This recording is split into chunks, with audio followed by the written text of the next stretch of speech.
네, 사건을 둘러싼 배경, 그 배경에서 우리가 생각해 봐야 될 것까지 다 전해주시는 분이죠. 자, 배상훈 프로파일러 모시고 이야기 나눠보도록 하겠습니다. 교수님 안녕하십니까? 안녕하세요. 자, 이거는 뭐 저희가 한번 다뤘던 사건입니다. 인하대 성폭행 사망 사건. 결국은 그때는 준강간 또 뭐 치사 이런 말이 나왔는데 살인죄 적용 이런 뉴스가 나왔습니다. 이게 어떻게 된 거죠? 예. 이 경찰에서는 준강간치사로 송치를 했는데 네. 검찰에서는 여러 다각도로 이 포렌식도 하고 네. 현장에 있는 다른 증거들을 찾으면서 살인죄로 의뢰해서 기소하는 것으로 네. 이렇게 바뀌었습니다. 자, 이게 이제 여러 가지 뭐 핸드폰도 포렌식 해보고 다른 상황을 조사하고 경찰의 수사 자료를 더 보강해서 치사가 아니라 살인, 그러니까 사망이 목적이 아니라 어떻게 하다 보니까 사망에 이르게 된 게 아니라 이건 죽인 거다라는 건데 예. 정확하게 보니까 미필적 고의에 의한 살인입니다. 이게 좀 어려워요. 이게 이제 상황을 조금 설명드리면요. 이 여학생이 사망하게 된 장소에 대해서는 실제로는 이 경찰 수사에서는 없었습니다. 네. 왜냐하면 추락한 장소에 대한 얘기만 있었고 네. 어디서 성범죄가 있었고 그 성범죄와 추락과 어떤 연관성이 있는가에 대해서는 경찰에서는 못 밝혀낸 것 같고요. 네네. 근데 검찰에서는 주변에 있는 차량에 있는 블랙박스를 네. 몇 개를 찾아서 네네. 거기서부터 이제 어떻게 이 여학생이 추락했는지에 대한 걸 재구성한 것 같습니다. 아, 그러면 더 구체적이네요. 예. 그리고 그 추락이라고 하는 게 2층과 3층 사이에 있는 어떤 공간에서 인위적인 힘이 가해지는 것까지도 확인했나 봅니다. 네. 그러니까 그것은 당연하게도 그 정도 8m의 위치에서 밀어서 떨어지면은 네. 죽을 거라는 걸 알 수밖에 없지 않습니까? 그렇죠. 우리가. 사람을 거기서 밀면 죽을 예. 수 있죠. 그러면 이것은 살인의 고의가 성립될 수 있다. 그러니까 미필적 고의라고 하는 거죠. 이전에 경찰 수사에서는 이것은 없었습니다. 이것은 그냥 네. 그 여학생이 어떤 자신의 몸을 가누지 못한 상태에서 추락했기 때문에 추락의 경위가 더 구체적이지 않았는데. 그렇죠. 성범죄를 당한 건 맞고 네. 추락은 그 이후에 어떻게 된 거라고 판단을 했지만은 검찰은 그것이 아니라 네. 그 과정을 밝혀냈기 때문에 네. 당연히 거기서 인위적인 힘으로 밀었다. 이게 이제 결국은 살인죄로 유일하게 된 주요한 이유가 되겠습니다. 좀 지금 이제 저희 방송을 뭐 일하시는 분들도 듣고 이동하시면서 듣고 하니까 잘 이해가 안 되실 수 있으니까 두 사람이 다투고 있습니다. 어떤 이유든 다툰다기보다는 한 사람이 일방적으로 괴롭히고 있다라고 쳐도요. 예. 자, 이 사람하고 싸우다가 창틀에서 뭔가 내가 힘으로 이 사람을 밀 수 있는 상황이 됐습니다. 밀면 떨어지면 안 된다는 걸 알고 있는 인지한 상황에서 이 사람을 밀었는데 그 뒤에 뭐 위험한 게 없다라고 알지 못하고 민 게 아니라 밀었는데 그 사람이 떨어졌어요. 그걸 봤습니다. 그리고 집으로 갔습니다. 이러면 이제 살인죄가 될 수 있다. 단순하게 표현하면 물론 이제 법적인 구성은 더 복잡해야겠지만 그렇죠. 지금 이 말 이렇게 예. 봐도 되는 건가요? 보통의 사람의 상식으로 그 정도에서 떨어지면은 당연히 죽겠죠. 네. 죽거나 아니면 상당히 죽음에 이를 수 있는 어떤 계기가 되는 거죠. 예. 그렇기 때문에 이것은 미필적 고의, 말하자면 죽이려고 어떤 행위를 한 것과 동일하다라고 네. 보는 것이 타당할 거라고 봅니다. 자, 이게 그냥 우리가 살인이라고 두 글자로만 이 범죄를 부르는 게 아니고요. 미필적 고의에 의한 살인, 뭐 부작위에 의한 살인, 살인이 많습니다. 이게 제일 궁금한 게 이제 이게 부작위에 의한 살인이 아니라 자기에 의한 살인이다. 즉 행위를 해서 이 사람의 행위가 살인에 이르게 된 거죠. 그렇죠. 구체적으로. 네. 부작위한 살인은 이은혜 사건을 생각해 보시면 네네, 됩니다. 그러니까요. 그렇죠. 그것은 구하지 않으면은 죽을 게 뻔히 알면서도 행위를 하지 않았다. 않은 거죠. 네. 그러니까 자기 하지 않은 것으로서 살인하게 된 거죠. 네. 그러니까 분명히 저기서는 그럼 그것을 구할 의무가 있는 사람. 네. 이은혜 같은 경우는 의무가 있죠. 왜냐하면 네. 자기 남편이니까. 그래서 부작위한 살인이라는 것을 통해서 그 사건은 그런 기소로 가는 거고 네. 그건 이제 가스라이팅이 적용됐다고 그렇죠. 하는 거고 지금 이 사건은 아예 그것도 아니고 아예 밀었다. 네. 그리고 밀었다. 그것은 결국은 떨어졌고 결국은 피해자가 더 사망하셨다라고 하는 것이 검찰에서 입증됐다라고 하는 겁니다. 예. 법적인 쟁점은 이제 재판이 되고 더 많은 진술과 증거 자료가 나와야 될 것 같습니다. 고의성이 이제 어느 정도는 입증이 된 건데 재판 가서 뭐 충분한 자료를 물론 검찰에서 제시를 하겠지만 핵심적으로 증명돼야 될 것, 즉 이 친구는 지금 기억이 안 난다 그래요. 그러면 이게 고의가 있는 게 아니라 아예 의식이 없어서 술이 취한 상태에서 그런 건가 막 여러 논쟁이 오고 가잖아요. 그렇죠. 뭘 제일 밝혀내야 됩니까? 기억이 없다는 건 심신미약이나 심신상실을 얘기를 하는 거죠. 블랙아웃을 얘기를 하는 네네. 겁니다. 근데 우리 대부분의 판례에 의하면은 그 블랙아웃은 거의 인정되지 않고 네. 다만 본인이 한 행위에 대한 부분에 대한 연속성에 대해서 그러니까 단순히 그냥 밀었다 정도만을 얘기하는 건지 아니면은 다른 어떤 계획성을 숨기기 위해서 이런 얘기를 하는 건지를 검찰에서는 규명을 할 겁니다. 예. 왜냐하면 연속성이 있겠죠. 왜냐하면 이 사건의 과정은 불법 촬영도 있었습니다. 네. 그 과정과 이 행위가 연속성이 있는데 이렇게 연속성이 있는 행위에 블랙아웃을 주장한다는 것이 성립이 되느냐. 이것이 이제 핵심적으로 규명해야 될 술 거죠. 먹어서 기억도 못한다는 사람이 핸드폰으로는 왜 촬영 시도를 했으며 그렇죠. 예. 그 당시에 음성이 녹음돼 있는데요. 있고 그다음에 증거도 두 방향으로 은닉한 건 지난번에 말씀드렸잖아요. 그러니까요. 근데 어떻게 피자 블랙아웃 유류품을 두 방향에 서로 네. 나눠서 은닉했습니다. 그러면은 이게 어떻게 블랙아웃인 사람이 그렇게 할 수 있느냐? 그건 네. 말이 안 된다. 그러니까 사실은 지금 교수님이 프로파일러시기 때문에 그 사람의 행동 패턴을 보면 그때도 그랬거든요. 이거는 굉장히 이 사람이 의식이 없는 게 아니라 아주 선명하게 판단을 했다. 다만 미숙해 보일 수는 있겠지만 이런 얘기를 하셨잖아요. 그렇죠. 그러니까 어떤 행동이란 것은 행동 조각들이 붙여진 겁니다. 네.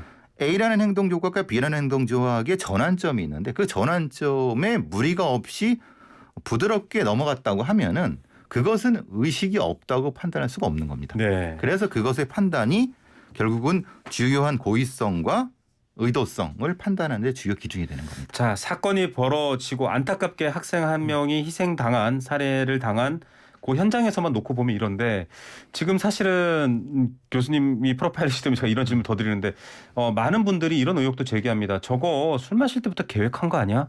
그리고 그 계획의 결과가 저렇게 나왔다라면 이거는 더 중한 이를테면 좀 계획범죄 아니냐 이렇게 의심을 갖고 있는 분들도 있습니다. 타당성 있는 의혹인지 좀 과도한 건지 궁금해요.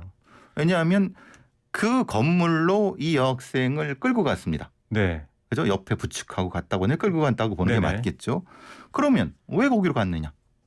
그럼 그것에 대한 설명이 있어야 되는 거죠. 네네. 그러면 본인이 여기서는 그것도 블랙아웃이다 라고 말할 수는 없지 않습니까? 네. 왜냐하면 거기라고 하는 것은 별도의 방향이 몇 방향을 통해서 거기로 가야 되기 때문에 네. 그러면 그 부분에 대한 설명이 필요하죠. 네. 왜 거기 데려갔느냐? 그럼 결국은 최소한 성범죄의 고의성은 존재한다. 네. 그렇게 볼 수 있는 거죠. 근데 거기에 쟁점은 그겁니다. 성범죄 고의성이 아니라 살인의 고의성은 거기까지는 아니다라고 네. 분명히 그 사람과 변호사들은 주장할 겁니다. 예. 그런데 문제는 그때 핸드폰이 어떻게 켜졌는가.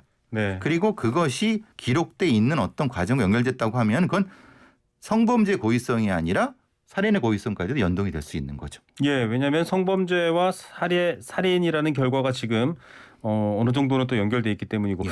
이거 불법 촬영 혐의는 증거 부족 불기소 처분됐다고 합니다. 이거 약간 이해가 안 되는. 이게 왜냐하면은 성폭력처벌법의 불법 촬영죄는 카메라 등 이용 촬영죄 같은 경우는 결과가 네. 영상이 있어야 되는 겁니다.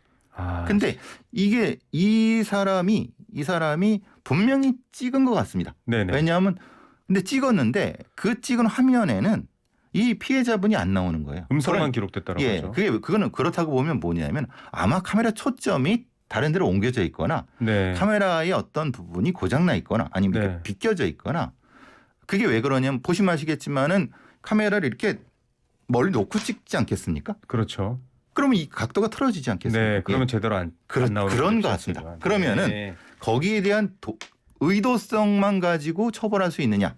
이건 법적인 쟁점이 분명히 됐습니다. 예. 분명히 의도를 갖고 촬영을 했는데 결과가 나오지 않은 걸 가지고 이렇게 무혐의 처분하는 것이 맞느냐?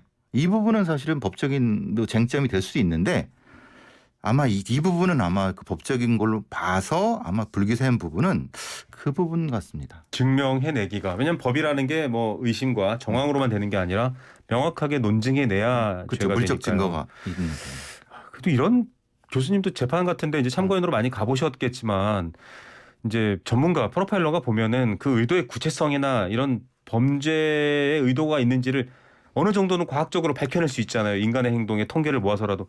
이런 경우도 좀 그렇게 얘기를 하면 저는 이게 사실 굉장히 뭐랄까 이 여성분의 피해 또 하나 큰 피해라고 생각을 하거든요. 그렇죠. 근데 이거를 이번에는 불기소됐다라는 거 많은 분들이 좀 답답하실 좀 것 같습니다. 안타깝고 사실 그렇기 위해서는 여러 가지 데이터가 필요한 부분, 행동의 데이터가 필요한데 우리는 아직까지 그런 것까지는 못 하고 있습니다. 그런 예산과 그런 좀 경찰 인력이나 이런 것들이 확대돼야겠다는 얘기를 해봐면 교수님이 그 소리 나는 몇십 년째 하고 있는 이러실 것 같고요. 자, 이게 그러면 이제 살인죄가 적용이 되면 신상 공개 여부도 가능한지 궁금해지고 예, 있습니다. 맞습니다. 이건 특강법으로. 근데 사실은 이전에도 성폭력 처벌법에 의해서도 실제로는 가능했는데 네, 경찰에서는 그걸 판단하지 않은 거예요. 왜냐하면 강간치사로 갔기 때문에. 네네. 그런데 검찰에서는 이 살인죄로 의율을 하는데 검찰에서 지금 상황에서 이 부분을 할 수 있을까? 그 부분은 사실은 좀 논란이 있습니다. 그러니까 경찰 단계에서는 특강법이라든가 이걸로 할 수 있어 송치하는 과정에서 이렇게 네. 하는데 그러면 이제 요즘 이제 한동훈 장관이 이제 티타임 같은 것도 이렇게 좀 뭐 활성화시키고 한다고 하니까 그러는 과정에서 가해자 신상 공개 부분에 대한 얘기를 좀 해주면은 네. 좀 적용이 넓어지지 않을까라는 생각을 하는데 지금 이제 기소가 되는 과정이기 때문에 당연하게 그냥 법정에서 공개가 되는 과정이기 때문에 그 부분은 실익이 없다 이렇게 판단할 수도 그렇죠. 있습니다. 예. 단계상 이미 많은 관심을 받고 초기에 공개할 시기를 지났을 수도 있고요. 또 예. 하나는 경종을 울린다라는 의미에서도 이 잘잘못이 어느 정도 드러나고 정확해졌다라고 하면은 그런 벌도 받아야 되는 상황이기도 합니다. 안타깝지만 또 피해자의 명복을 다시 한번 빌겠고요. 앞서 교수님이 이제 그 부작위의 살인 얘기하면서 이제 이은혜 씨 사례를 얘기를 했는데 목소리가 공개됐습니다. 신고 당시 목소리가. 지금 재판 중입니다. 예, 재판 중에 중입니다. 이제 증거로 공개가 된 예, 예. 거겠죠. 또 울먹이면서 다급하게 목소리를 내고 해서 통화가 잘 안 됐다 이렇게 되는데 이게 연기인지 알고 있던 거랑 좀 다르니까요. 이게 미국에서는 이런 어떤 119 신고 음성만 모아갖고 분석하는 겁니다. 이게 실제로 거짓인지 아니면 진실인지 네. 그리고 보통의 신고자의 감정 상태는 어느 정도까지의 야. 진폭이 있는가 성문 분석까지도 하고요. 네네. 근데 어떻게 생각하십니까? 우리 앵커께서는 만약에 어떤 게 먼저라고 생각하십니까? 감정 전달일까요? 사실 전달일까요? 이렇게 많이 급하게 됐을 때. 저 같은 경우에는 제 감정을 드러내기보다는 막 어버버거리더라도 여기 어딘데 지금 무슨 상황인데 뭐 이렇게 말했을 것 같아요. 그렇죠. 뭐냐면 장소부터 얘기하죠. 네. 물론 이건 첫 번째, 두 번째 다르지만 장소부터 먼저 얘기하고 순서가 잘 안 맞습니다. 말의 순서가. 야, 이것도 급박하게. 패턴과 통계가 있어서. 예. 근데 지금 그렇군요. 이은혜의 옷에는 뭐 얘기했냐면 안 보여요, 안 나와요, 와주세요라고 해버리니까 네. 사실 이 부분은 어느 위치가 되겠습니까? 안 보인다고 하는 것은 물을 바라다 보고 조금 거리가 있죠. 네네. 예. 그걸 의미라는 겁니다. 그러니까 그러니까 실제로는 만약에 신소가 진짜 제가 판단이 그렇습니다. 진짜라고 하면 물에 가까워죠. 네. 그러면은 안쪽에서 무엇인가 하는 과정에서 안 보인다기보다는 안 잡혀요. 네. 없는 것 같아요. 이런 식으로 했어야죠. 그러니까 이것도 지금 뭐냐면 물에서 안 나온다고 하는 겁니다. 지금 네. 안 나온다고 판단할 수 없죠. 왜냐하면 그렇죠. 나오려고 하는 중일 수도 있고. 지금 내가 내 남편이라고 하면 지금 거기 가서 구해야 되는 거죠. 맞아요. 근데 그 거리가 안 나오는 거는 이거는 바깥에서 멀리 보면서 그 얘기를 했다는 거예요. 그러니까 되게 소름 끼치죠. 요것만 분석해봐도. 이것만 봐도 소름 끼친다라는 말이 맞습니다. 지인들도 있었고 가족이 그렇게 됐다고 하면 지금 대부분의 많은 분들이 일단 물로 들어갈 겁니다. 그렇죠. 전화를 하면서라도 네. 들어가든지 그런 상황이고 아니면 누군가에 부탁하겠죠. 전화 좀 해주세요. 이러고 그렇죠. 물로 들어가야 되는데 그렇죠. 안 보이고 있네요. 뭐 이게 감정의 문제가 아니라 정보의 문제다. 그렇죠. 행위의 문제다.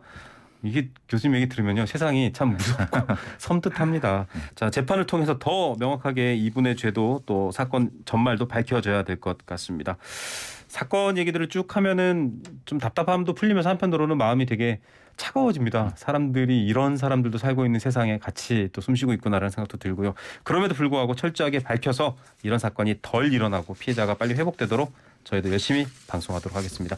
교수님 오늘 얘기는 여기까지 들어야 되겠습니다. 감사합니다. 감사합니다. 네, 프로파일러 배상훈 교수와 함께했습니다.